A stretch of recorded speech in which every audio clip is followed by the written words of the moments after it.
ಆದ್ರೆ ನೀವು 70ಕ್ಕೆ 61 ಮಾರ್ಕ್ಸ್ ನ ಸ್ಕೋರ್ ಮಾಡಬಹುದು. ಇದೇ simple trick. So final examination ಹತ್ರ ಬಂದಾಗ ನೀವು ಹಾರ್ಡ್ ವರ್ಕ್ಗಿಂತ ಸ್ಮಾರ್ಟ್ ವರ್ಕ್ ನ ಜಾಸ್ತಿ ಬಳಸಬೇಕಾಗತ್ತೆ, ಅಂದ್ರೆ ಮಾಡ್ಬೇಕಾಗತ್ತೆ.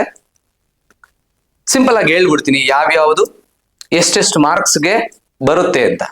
ನಿಮಗೆ ಗೊತ್ತಿರೋ ಹಾಗೆ ಕ್ವಶನ್ ಪೇಪರ್ ಅಲ್ಲಿ MCQ 15 ಕ್ವಶನ್ಸ್ ಇರುತ್ತೆ, fill in the blanks 5 questions ಇರುತ್ತೆ, 2 ಮಾರ್ಕ್ಸ್ ಕ್ವಶನ್ ಅಲ್ಲಿ 5 ಕ್ವಶನ್ ಬರಿಬೇಕಾಗಿರುತ್ತೆ, 3 ಮಾರ್ಕ್ಸ್ ಕ್ವಶನ್ ಅಲ್ಲಿ 5 ಕ್ವಶನ್ ಬರಿಬೇಕಾಗಿರುತ್ತೆ, 5 ಮಾರ್ಕ್ಸ್ ಕ್ವಶನ್ ಅಲ್ಲಿ 3 ಕ್ವಶನ್ ಬರಿಬೇಕಾಗಿರುತ್ತೆ, 5 ಮಾರ್ಕ್ಸ್ ನ್ಯೂಮರಿಕಲ್ಸ್ ಅಲ್ಲಿ 2 ಕ್ವಶನ್ ಬರಿಬೇಕಾಗಿರುತ್ತೆ. ನೀವು ಕ್ಲಿಯರ್ ಆಗಿ ಬ್ಲೂ ಪ್ರಿಂಟ್ ನ ಕರೆಕ್ಟ್ ಆಗಿ ಅಬ್ಸರ್ವ್ ಮಾಡಿದ್ರೆ ನಿಮಗೆ ಕ್ಲಾರಿಟಿ ಸಿಗುತ್ತೆ. ಫಸ್ಟ್ ಪಾರ್ಟ್ ಅಲ್ಲಿ ನಿಮಗೆ ಟೋಟಲಿ 8 ಚಾಪ್ಟರ್ಗಳು ಇರುತ್ತೆ. Electric charge and field, electric potential and capacitance, current electricity ಅಥವಾ electric current, moving charges and magnetism, magnetism and matter, electromagnetic induction, alternating current and electromagnetic waves. This is the first part of the physics.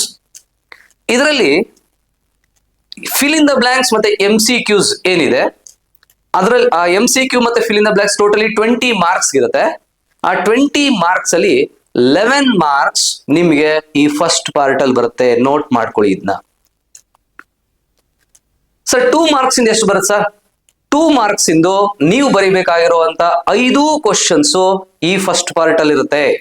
ಅಲ್ಲಿಗೆ totally 11 marks plus 10 marks 21 marks ಬಂದೋಯ್ತು. Sir 3 marks ಇಂದ ಎಷ್ಟು questions ಬರಿಬೇಕಾದ್ರೆ ಹೇಳಿ?